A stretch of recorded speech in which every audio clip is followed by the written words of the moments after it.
Welcome to the Smart Marketers Academy, where we help you to build your business smart, get more clients, and make more profits. I'm Davida Yemi Akale. I'm the founder and CEO of the Smart Marketers Academy. And on this program, we're looking at how to clarify who your ideal client is. And this is module 3, and it's the final module. So on this particular module, what we're looking at is creating a profile of your ideal client. Like I said earlier, it's easier to identify maybe a person who embodies who your ideal client is, but what we'll be doing now, we'll be looking at different elements that will make up an ideal client. So you might need to ask yourself some questions, and one of the first ones is, how old are they? Are they between 35 and 55, or are they between their 20s and 30s? You need to decide how old your ideal clients are, so that you know them when you see them. You know that, okay, that person fits into that category. So yes, that person is a potential client for my business. So what's their gender? Are they male, female, or are they both male and female? What do they do? How much do they earn? What do they struggle with? Other questions include what frustrates them, what do they want out of life, what do they want out of business, what do they want from you, what are their concerns, what are their aspirations, what are their fears, how do they think. This is an important one, because you need to be able to get into the mind of your clients. You need to know how they think, how they process information. You need to know what motivates them, what will get them to open their purse to say, yes, I'm ready to sign up, I'm ready to do business with you. You need to understand them in terms of their motivation. Will they travel for a webinar? Would they travel abroad? Would they travel locally? Would they not travel at all? Would they prefer to maybe do business with you via the internet? You need to be able to understand them. You need to understand their motivation.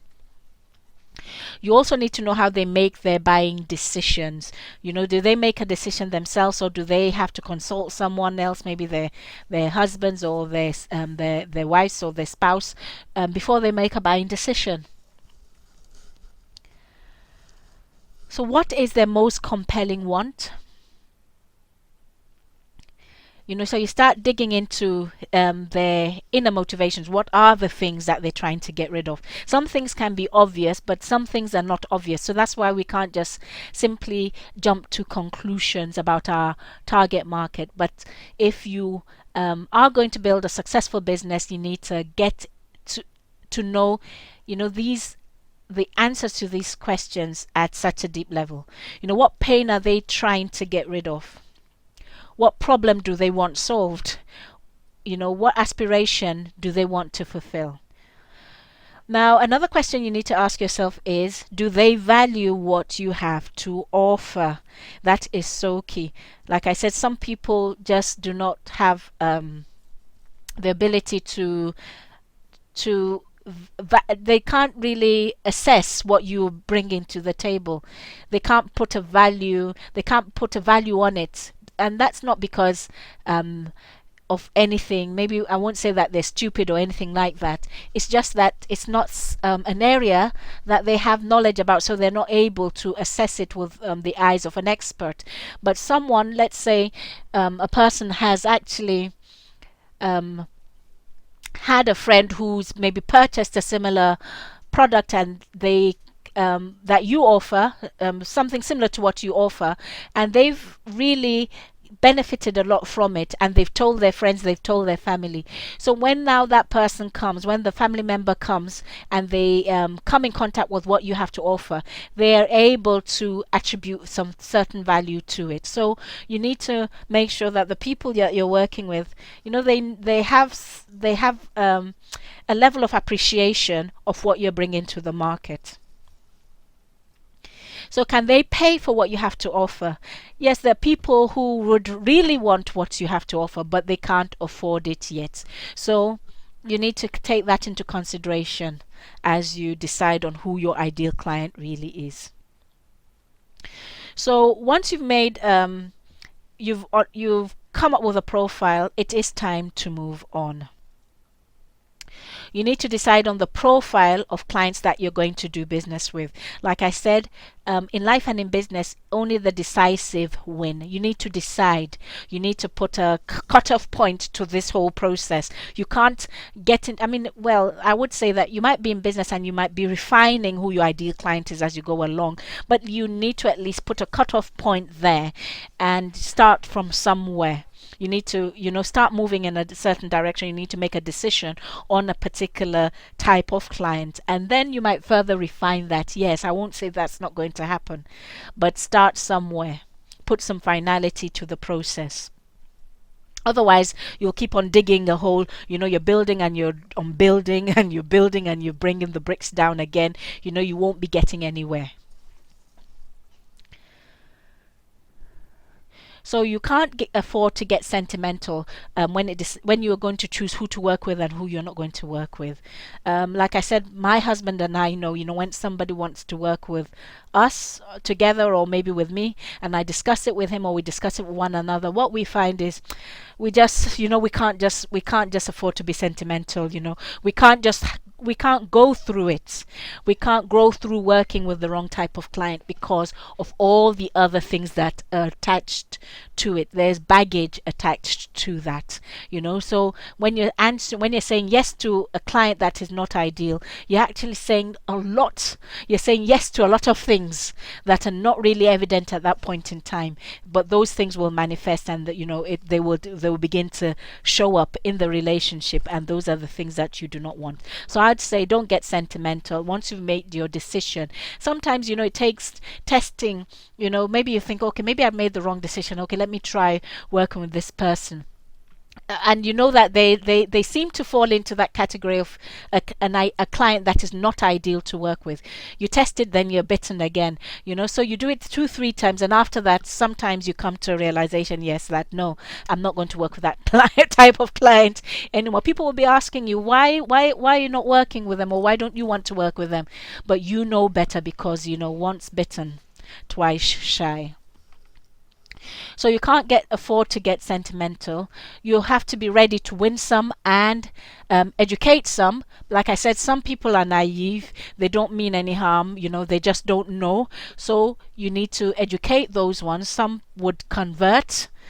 Some would convert to ideal clients. So some clients that are not ideal may convert, and I said a good way to convert them is by adding them, getting them to join your mailing list, and as you drip information on them, because what you're doing is actually sharing information. It could be mentoring people who have decided to join your list.